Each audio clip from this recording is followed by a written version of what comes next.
Soomaaliya waxaa loogu talagalay qaraarkii markii lagu fashiray United Nations ka dambow waxaa la soo qariray ogaada ninkii rabaana ha baarto ninkii aan rabin inuu iska daayo laakiin waan idin leeyahay waxaa qaraar oo asaasi ah Soomaaliya in laga dhigo awal two stages in loogu dhaqmo stage number 1 ummadda Soomaaliyeed in laga ilaaliyo marka ugu horeysa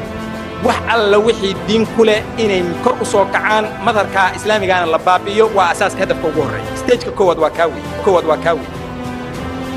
laguna baabiyo nimanka laadiiniyiinta ee maasuuniyiinta ee mustashriqiinta ee afka Soomaaliyeed ku hadla gaala taageerada la yiraahdo in lagu baabiyo gacantooda hadday fuli waayaan gacanta in lagu baabiyo gaalada stage-ka labaad waxa weeyaan dadka Soomaaliyeed dalka Soomaaliya la yiraahdo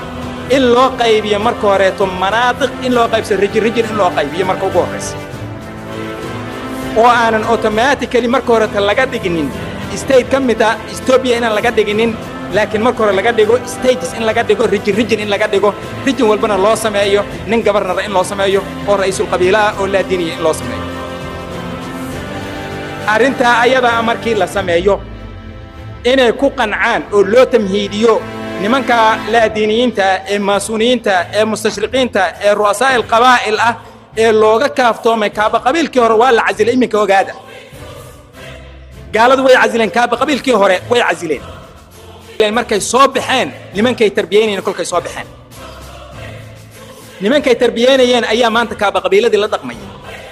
waa kaaba qabiilo waaweyn iyo kaaba qabiilo hoose weyn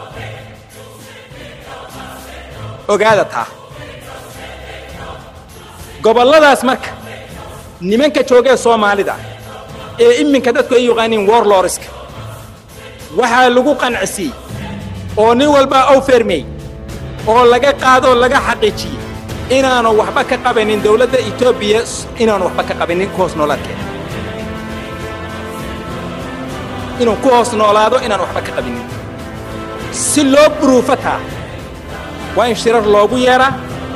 ويرد سبب يمادان أفر لواتن كساع أم حرنا معمولا ولي بدرجة هو صو كناس إنه معمول مجع على دولة الصومال إن لبابية مكفرج قانون كيونايتد نيشن كقري معي دولة سيدي أسماء سنايد إن احتلال كلا تلقوا سمايو أو لقى بابيون لقى سارو ستيت كيها إن هي international government إن هي إن لقى سارو قري معي وإن stages كلا تلا مرسية أو لو تمهيدية سيدو هريب اللوجو قنصدي لو تمهيدية مركو هره أو جدال regression لوجو سمايا system كي